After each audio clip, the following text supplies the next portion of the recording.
Well, it's back like an inexplicably popular cover of a Michael Jackson song ruined by a crappy alternative pop rock band.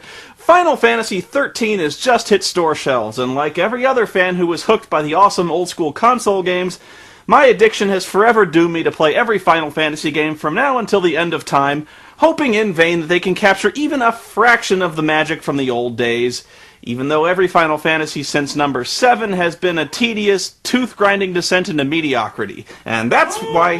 Clone! Clone! Oh, hi, Black Lantern Spoony.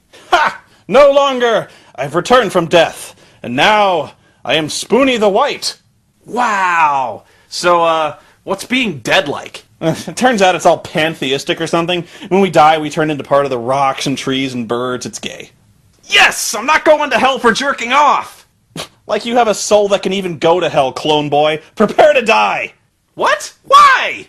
I want my show back, and I'm not going to have some pile of rat filth that Linkara reanimated and brainwashed just taking over my life. Brainwashed? I'm not brainwashed. Here, perhaps a free t-shirt will make you feel better. I thought you might try to weasel your way out of this, but I'm not giving my show up without a fight. That's why I started training at a Shaolin monastery. Until I realized the lessons would be really expensive, so I just went out and bought this gun. Whoa, hey, no need for that. Show's all yours, man. I quit. Wait, what? Yep, totally. Hey, no tricks now. I know me. No tricks. You can have this review with my blessing. Believe me, I think I'll just go make a new life for myself somewhere. Like, I don't know, New Mexico. Oh, cool, I guess. That was easy. So, what am I reviewing? Final Fantasy X.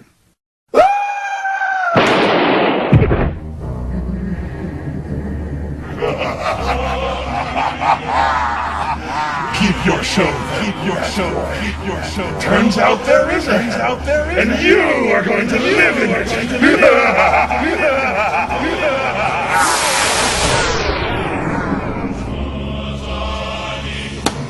Okay then. If you remember, I managed to rage against Final Fantasy VIII for about an hour and a half, and yet I claim the far more beloved PlayStation 2 premiere, Final Fantasy X, was far, far worse than that. But you'll notice that I just skipped over number 9, and some of you might be wondering what I thought about that one, and this might shock you, but, well, I didn't like it.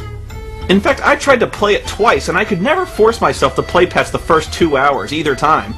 Now, this was years ago, and I'll be the first to admit it was likely I was being fiercely unfair to what was probably a much better game that was, essentially, a huge throwback to all the old-school stuff I'd been missing all this time.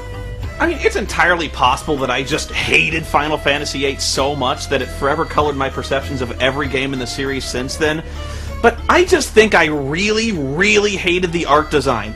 I know that's unfair, I admit that. I mean, I know it's like judging a book by its cover, but have you ever had that happen to you where everyone else really liked a movie or a game, and you could even admit that it might well have been a great game, but there was just something in the art design that you just couldn't get over it. It's like, for me it was like The Hitchhiker's Guide to the Galaxy, and I hated the design of Zaphod Beeblebrox. And I know a lot of people watch Star Trek, the new movie, and they just couldn't get over the sleek iPod design of everything. And with Final Fantasy IX, one look at the cover told me pretty much everything I needed to know. Let's see, this game is full of super deformed androgynous preteen furries. You know, basically everything I hate about anime. I could not have been less interested. The fastest way known to bore me with a game is with a cliched JRPG plot about preteen kids saving the world. Furries creep me out, and I hate androgynous-looking, whiny, pansy-ass characters. Oh, son of a bitch! Okay, I know, my hatred of Final Fantasy X is not entirely rational. I mean, I have reasons, believe me. I have a lot of reasons, but there's just something about this game, something irrational, something instinctive, that whenever I see this guy, I just want to punch this motherfucker. This sissy shorts-wearing fucking bat-faced Leonardo DiCaprio-looking jack-off, fuck this guy! Fuck him and his leather lederhosen! I hate his fucking faggy Meg Ryan hair. I hate his smug fucking hideous Archall Jr. face. I hate his stupid girly banana-colored half-vest. I hate his stupid squeaky nasal fucking voice. Ah ha ha ha ha ha ha! Ah ha ha ha ha ha ha! And every fucking time he opens his big fucking mouth, I just want to stab him in the throat with an ice pick just to watch him die! I hate him! I hate you! I hate this game! Ah! You got me turning up and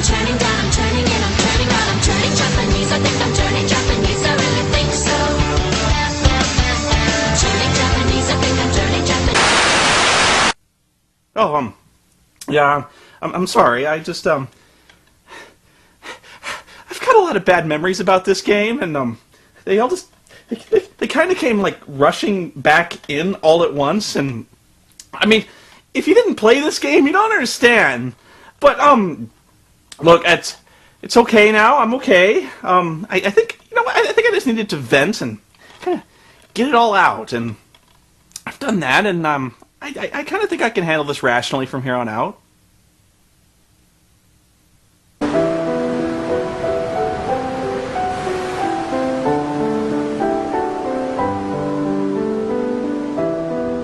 Listen to my story. No! Fuck you! Fuck your story! It sucks! Someone help me! Send help! Help! If that sort of life is what you wish, you may grow up to be a fish. Or would you like to?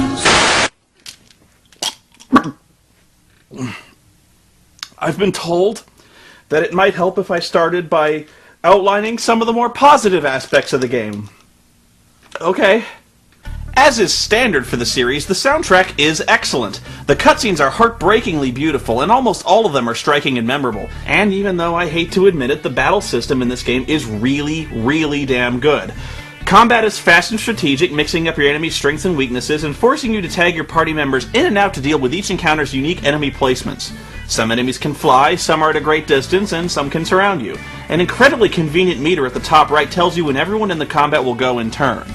Best of all, there's no drawing magic, no artificial resource collection, no bullshit junctioning magic spells to ability scores, and no triple triad, weight off my mind. No, where this game falls really flat on its face is the absurd, underline absurd character design, the linear as hell, no surprises plot, and, well, just about every techno-shit bubble-headed fantasy concept this game introduces. For instance, let's just try to clock out how far I get in the story before I find something I hate. The game opens in the fantastic futuristic city of Zanarkand, where we can see people gather around— Stop! What is that? It looks like some kind of weird holographic pillar, tree, mushroom thing. Seriously, what the fuck is it? In the future, streetlights will be weird, expensive, ugly things that beam out halos of nonsense holograms.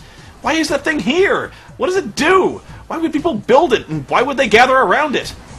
Anyway, we meet our hero as he gets mobbed by his adoring fans to sign their enormous 20-sided dice. Wow, he's the first ever Dungeons & Dragons celebrity! Well, actually it's a ball, but since the scene isn't pre-rendered, spheres are composed of jutting, jagged polygons. This is Titus, who is, believe it or not, a man, but sort of like Bob Dylan in the movies, is played by a woman. He's a blitzball player. What's blitzball? Aside from the stupidest, fakey, made-up sport since Kosho from The Prisoner, in which two athletes karate fight on trampolines surrounding a pool? Okay, imagine, if you will, an enormous 100-yard diameter sphere of water, suspended in midair that suddenly materializes in a matter of seconds before a stadium audience. Players dive into the water and attempt to throw a ball into the opposing team's goal. It's a bit like water polo, really, only lamer and harder to see and physically impossible. But Spoony, some of you are saying, this is Final Fantasy! It's science fiction fantasy! If you're willing to suspend your disbelief and accept the notion of people wielding black magic, fighting a flying Godzilla, and enormous chickens used as personal transport, can you really call bullshit on Blitzball? Yes! I can call bullshit! Let me count the ways!